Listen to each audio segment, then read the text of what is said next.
They don't speak her name when they finalize it. They don't need to. The decision is already sealed, and she is already inside it. What they decree for her wasn't a role, or a place, or a purpose. It was a condition, one that binds her to their world in a way that can't be reversed, corrected, or softened. They didn't assign her anything. They imposed something on her, something that marks her as the one they now have to watch. Not because she's dangerous, not because she's important, but because she's the only one who survived what she wasn't meant to. Their world folds around that fact with a cold, administrative certainty. They don't debate it, they don't question it, they don't wonder what it means for her. They simply accept that she is now a variable they must monitor, a presence they must keep contained within the boundaries they've drawn. She can feel their attention on her, not warm, not curious, not fearful. Just constant, a surveillance that doesn't blink, doesn't shift, doesn't loosen. They watch her because they have to, because the decree demands it. Because once they placed her within their world, she became something they are responsible for, even if they don't want to be. And she knows, with a clarity that cuts deeper than fear, that whatever they've locked her into, it isn't meant to end. They don't tell her why they're watching her. They don't owe her that. The decree itself is the explanation, and it hangs over her with the weight of something signed long before she ever arrived. They move around her with the quiet efficiency of people carrying out a sentence, not a duty. Every glance, every pause, every adjustment in their posture reminds her that she isn't being observed, she's being managed. Contained, kept within the boundaries they decided she would never cross again. They don't discuss her future. They don't mention what comes next. They don't even acknowledge that she might have questions. To them, she is already accounted for. One of them marks something on a slate, not looking at her, not needing to. Another stands at a distance that isn't protective or cautious, just exact. Measured, the distance required by the decree. The distance that keeps her inside the shape they've assigned to her existence. She realizes, slowly, that they aren't watching to see what she'll do. They're watching to make sure she doesn't do anything at all. Their world has absorbed her, not as a person, not as a threat, but as a responsibility they never wanted. A problem they can't release. A presence they can't undo. And the worst part is the silence, the way they carry out their roles without resentment, without cruelty, without interest. She isn't being punished, she's being maintained. They bring her back into their world without ceremony. No escort, no explanation, no attempt to soften what's already been done. She steps into the space they've chosen for her, and the moment she does, she can tell it isn't temporary. They don't speak to her. They don't need to. Their silence is the part she understands best, because it means the decision about her has already been made somewhere she'll never see. They stand at a distance that isn't protective or cautious. It's procedural. They're not guarding her, they're monitoring her, the way someone watches a door they've locked themselves. She can feel the weight of their attention even when none of them look directly at her. One of them notes her arrival. Another adjusts the boundary of the space around her, not with force, but with the quiet certainty of people who know she won't be leaving it. They don't treat her like a threat or a victim. They treat her like a responsibility, something they're required to keep track of now, whether they want to or not. She tries to read their faces, but there's nothing there. No anger, no fear, no curiosity, just the steady, unbroken focus of people carrying out a decision that was finalized long before she ever had a chance to speak. Whatever they've placed her inside, whatever they've decided she is now, it's clear they expect her to stay in it. And they expect to keep watching. They don't tell her to sit, but the room is arranged so she has nowhere else to stand. A narrow strip of floor, a wall behind her, and the quiet certainty that every inch of space she occupies has already been measured, recorded, and approved. One of them steps forward, not close, just enough to make it clear that her presence is being acknowledged, not welcomed. He carries a ledger, the kind that looks older than the room itself, and he opens it without looking at her. His voice is steady when he speaks, the tone of someone reciting something that has been decided long before he was born. Observation begins now. The others shift, not in reaction to her, but in response to the words. It's a signal, a cue, a reminder of the role they've been assigned in relation to her. They take their positions with the precision of people who have done this many times before, though never with someone like her. She can feel the difference in the air, subtle, but unmistakable. They're not watching her to see what she'll do. They're watching her because they've been told she must be watched. Because her existence inside their world is now a matter of record, and records must be maintained. The man with the ledger writes something down. She can't see the page, but she knows it's about her. Not her thoughts, not her feelings, those don't matter here. They're documenting her presence, the fact that she is here, the fact that she remains. Another one adjusts the lighting, not to help her see, but to ensure they can see her clearly. Shadows are removed, corners are softened. There is no place in the room where she can disappear, even for a moment. They don't speak to her again. They don't ask questions. They don't offer explanations. They simply watch. And she realizes, with a cold clarity that settles deep in her chest, that this isn't the beginning of something. It's the continuation of something she was never meant to interrupt.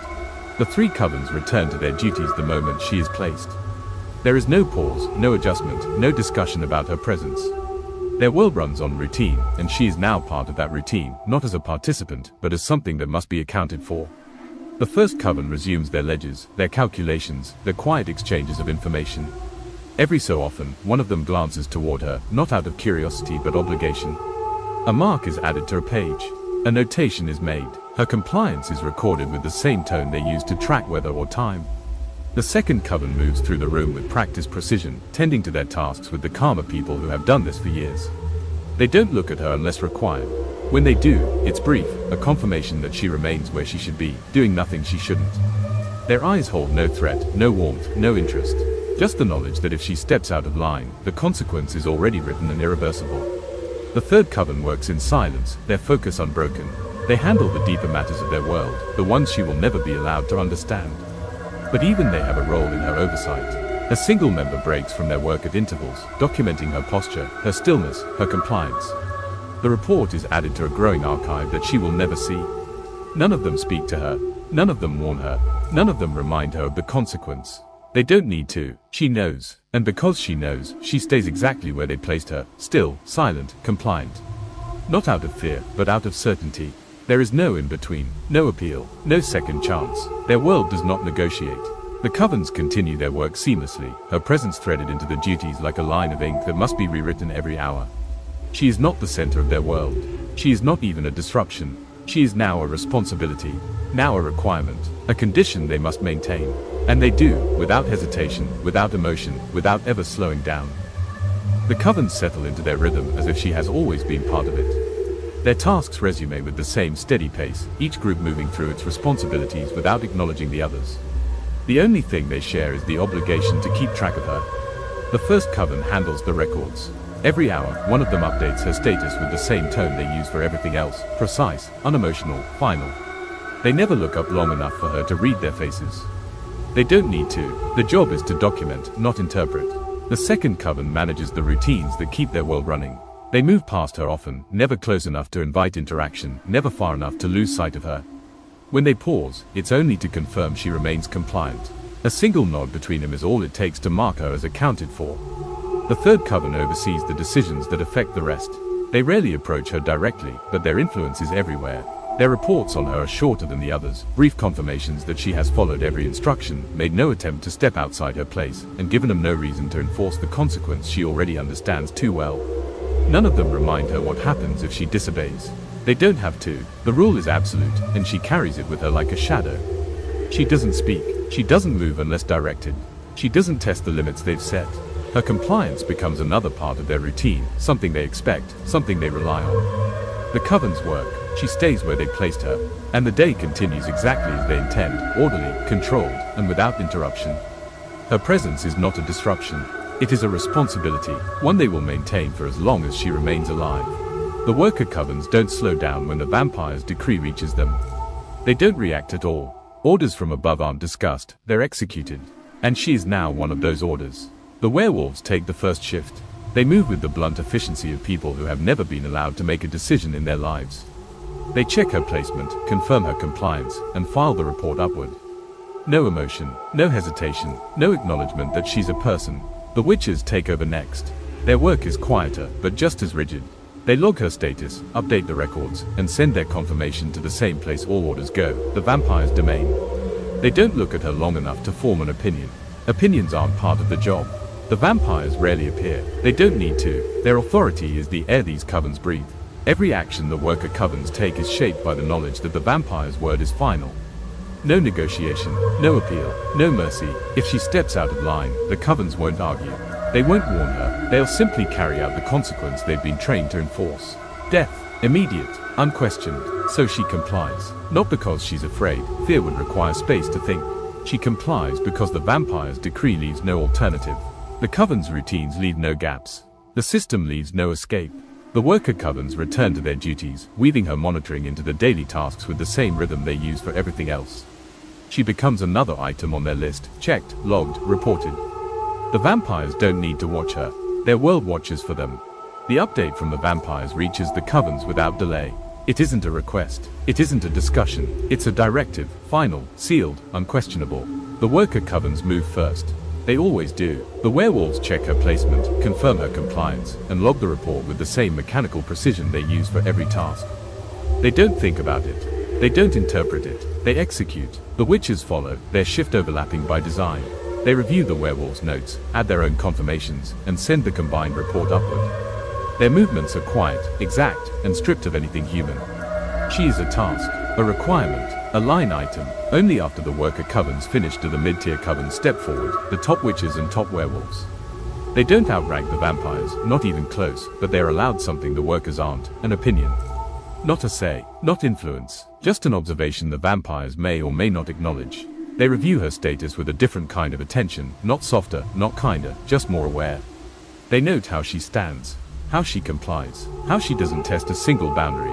Their assessment is clinical, detached, but sharper than the workers'.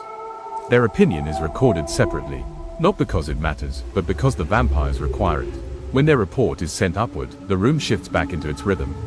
The worker covens resume their duties immediately, weaving her monitoring into their routines without breaking pace. The mid-tier covens return to their own responsibilities, their role in her oversight complete until the next directive arrives. The vampires remain unseen. They don't need to appear. Their authority shapes every movement in the room. She stays exactly where they placed her, not because she's afraid, fear would imply choice. She stays because the vampire's decree leaves no alternative. The covens work, the reports flow upward, and her existence continues exactly as the hierarchy demands. The moment the vampire's decision is announced, the room shifts. Not with sound, not with movement, but with certainty. Their word is final, and everyone in the room knows it. The top witches and top werewolves step forward together. They don't outrank the vampires, not even close, but they are permitted something the others aren't, an opinion. Not a vote, not influence, just the chance to speak a thought the vampires may choose to ignore. They study her quietly, not with sympathy, not with judgment, just assessment. One witch notes how still she stands. A werewolf observes how quickly she complies. Another witch mentions the lack of resistance. A werewolf adds that she hasn't tested a single boundary. Their words aren't arguments. They're not suggestions. They're simply observations, the only contribution their rank allows. The vampires listen without reacting. They don't need to respond. Their silence is the reminder of who holds power here. When the mid-tier covens finish, the vampires give a single acknowledgement, not approval, not agreement, just recognition that the opinions were offered. Then the matter is closed. Their decision stands exactly as it was delivered. She remains where they placed her. She doesn't move. She doesn't speak. She doesn't question. The consequence for anything else is death, and everyone in the room knows it. The top witches and top werewolves return to their positions, their role in this moment complete. The vampires remain the center of the hierarchy, their authority untouched, their decree unchanged. The story moves forward under their rule. The vampires' presence settles over the room long before they speak. They don't need to announce themselves. Their authority is understood the moment they enter, quiet, absolute, and impossible to ignore. The top witches and top werewolves stand at attention. They aren't equals. They aren't rivals. They are mid-tier, bound to the vampire's rule, allowed to observe but never to decide.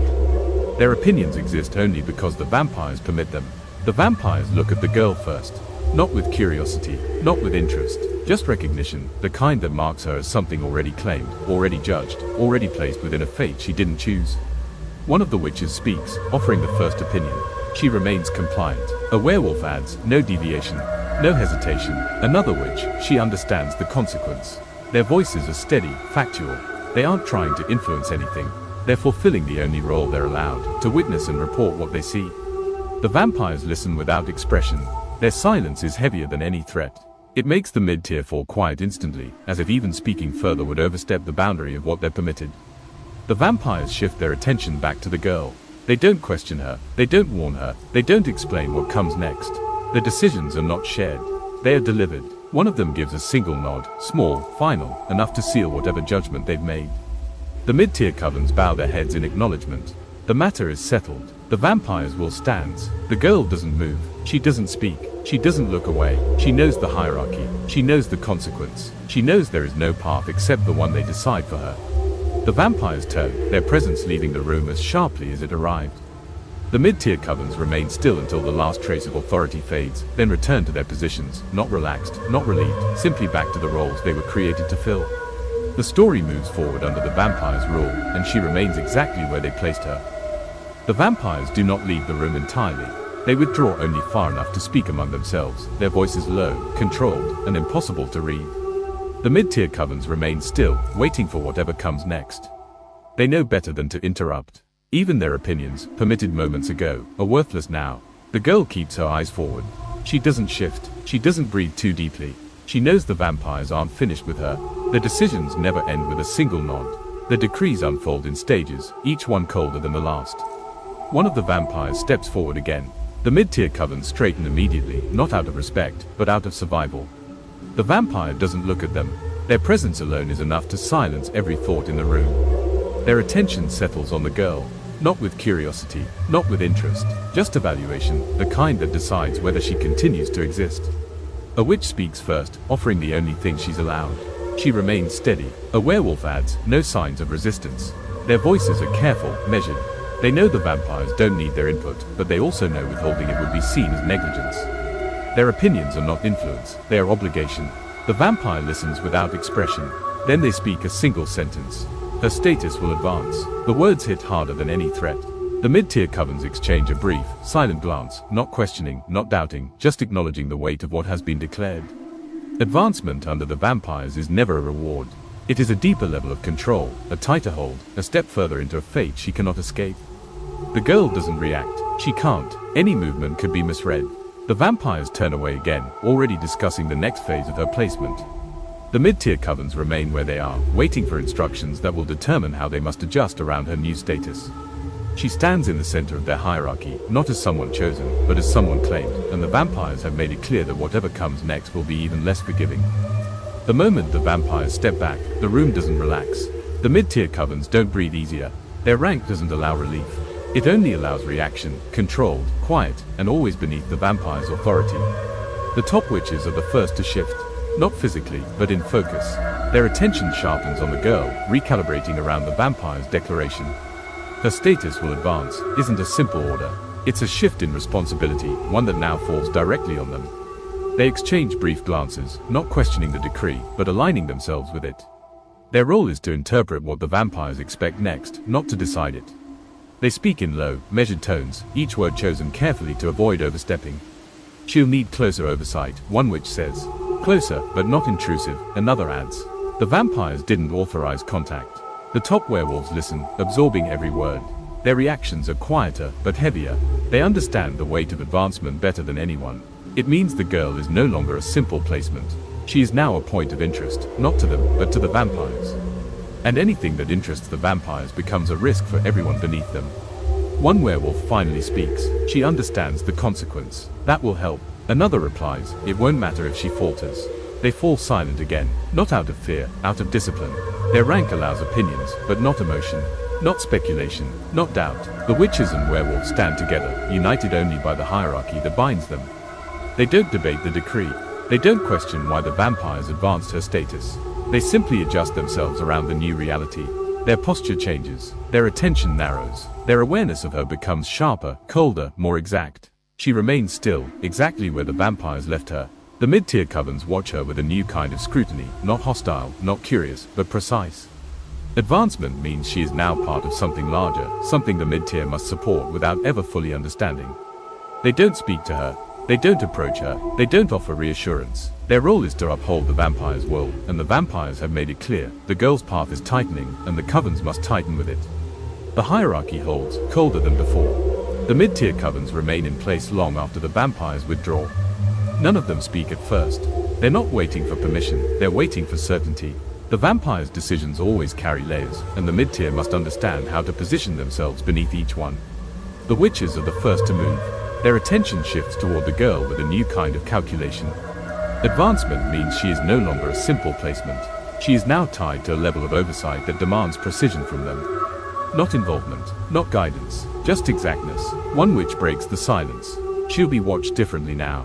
A werewolf answers, by us, or by them. The question isn't defiance, it's logistics. The vampire's decree changes the hierarchy around her, and the mid-tier must adjust without misinterpreting a single intention. Another witch responds, both. Until they say otherwise. The werewolves accept this without argument. Their rank doesn't allow disagreement. It only allows acknowledgement. They shift their stance, aligning themselves with the new expectation.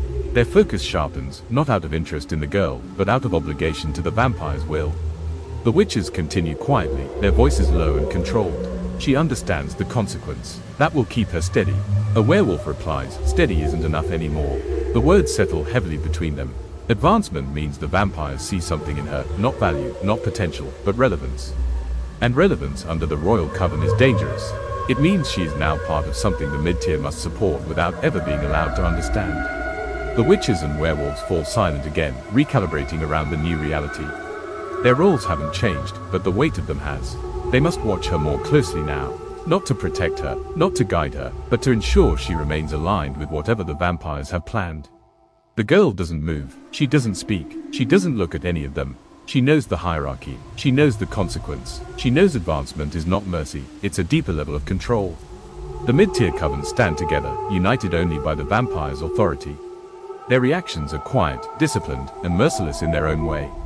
They don't fear her, they don't pity her, they simply adjust around her, because the vampire's decree demands it.